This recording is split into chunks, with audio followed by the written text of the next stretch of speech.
Welcome back to the Six Yard Line podcast. I'm Noel. So, Nottingham Forest will host a Europa League game tomorrow night for the first time in nearly 30 years. Um, I'm old enough to remember the last time that game was played, and I still lived in England at that time. So, it's I'm excited for tomorrow. I unfortunately won't get to watch the game.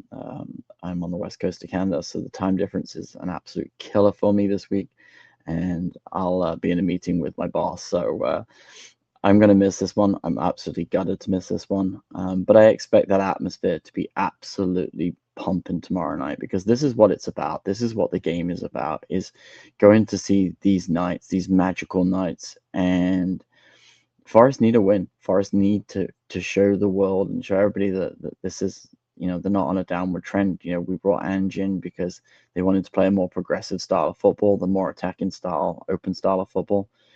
And this is a game where against a team that you should be able to go and beat. And I think if you look at the investment Forest has had, you look at the players that they have available compared to Midtjylland, I think it's a no-brainer that they should go and win it. But you can't take anybody lightly in this competition. You can't take anybody lightly in anything these days because, as you find out against Sunderland, if you take teams lightly, you get beat. And Forest need to win. And that's the simple thing. And, I saw Ange's press conference and he said the same thing. He said, he expects that crowd to be absolutely raucous and they need to be the difference tomorrow, I think. And that's a big part of it too, I think, for everybody is, that crowd is what feeds the energy of the players.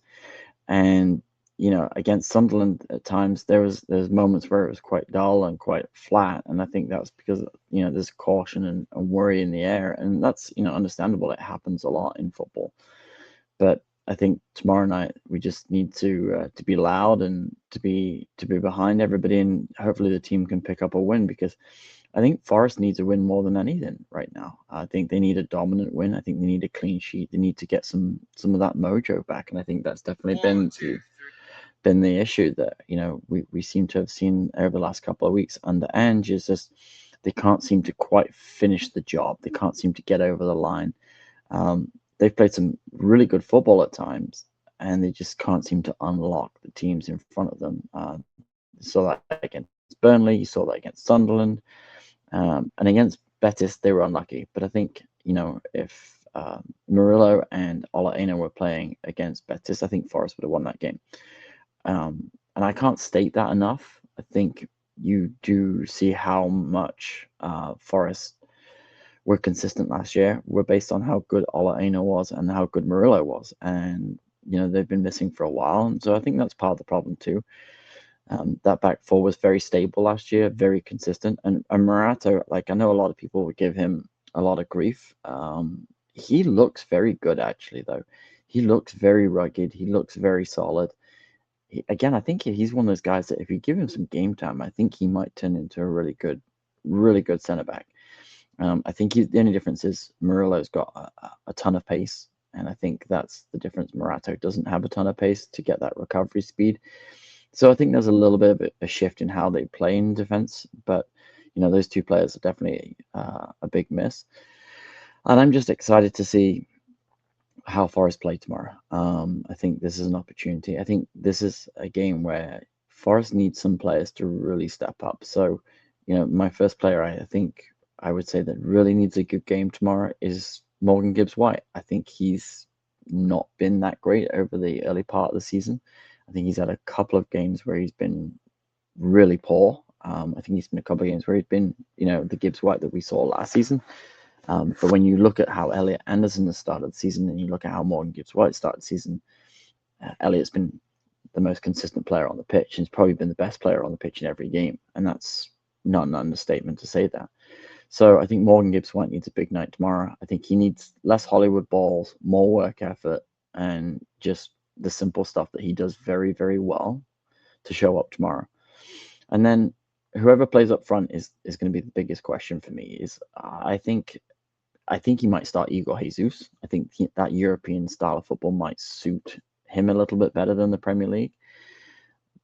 But he also needs to get Chris Wood going, and that's as we saw against Sunderland, Woody had a chance that was a really bad miss, And if you're going to play Chris, I think FC Midtjylland might be a good team to play him against.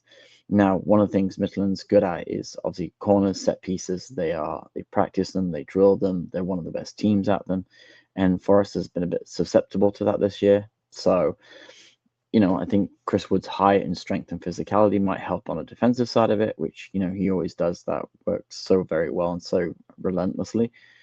But I also think he could be up front to really kind of cause some problems for Midtjylland at the other end of the pitch too. So it'll be interesting to see the lineup. It'll be interesting to see how Forest play.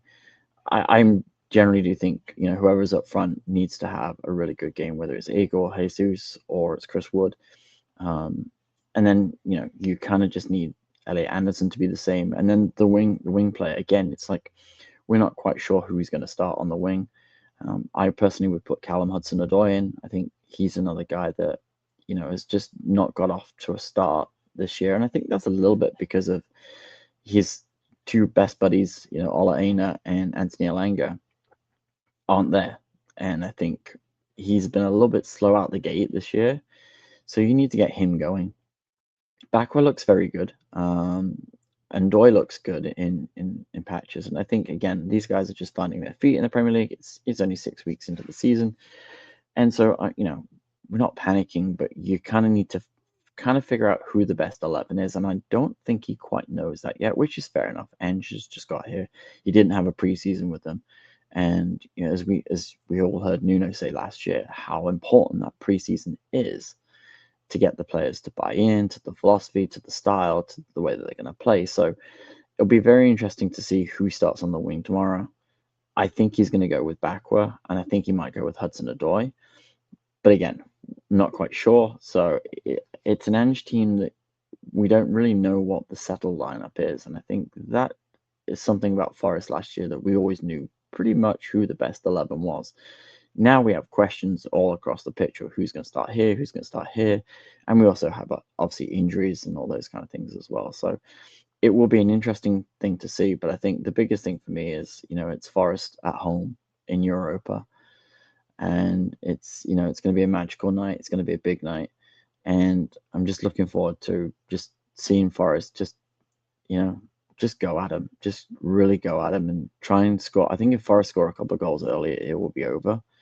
I think the longer it stays 0-0, the more Midtjylland will fancy their chances after seeing the likes of Burnley and Sunderland play against Forest, and you just don't want teams sitting deep on you. And I think that's kind of been our weakness this year, is when teams are just pretty much Burnley bunkered down, Sunderland bunkered down, and we just couldn't pick a way through. And I think that's a worry if Midtjylland get an early goal or go in front, is, will they do the same? And I think that will be their tactic. And I think Forest have to be mindful of that. I think Forest have to be mindful that Midtjylland is very, very good at those set pieces. And I think you can't give away needless free kicks. You certainly can't give away free kicks like we gave away against Sunderland. Can't have this flopping around and, giving away stupid free kicks, because I think you get punished in this tournament and in the Premier League. So I think Forest have to be disciplined, but they have to get their first goal. I think that will be the absolute key to the evening. And I'm just excited to see Forest playing, like on the front foot and going after it. And I think that is the biggest thing that they need to do tomorrow, is just go after Midtjylland at full speed early on. And almost, I hate to say it, like the Tottenham when Ange very first got into England, where they went full throttle at teams and teams just couldn't deal with it. I think he needs to do that tomorrow. I think Ange needs to take the handbrake off and go full throttle at Midtjylland early and score a goal and get it in and get it a lead, and then just kind of pick them apart when they've got to come out at you. And that's what Forest is very good at. We saw that last year, how many times we could hit teams on the break. We've got so much pace and so much ability going forward.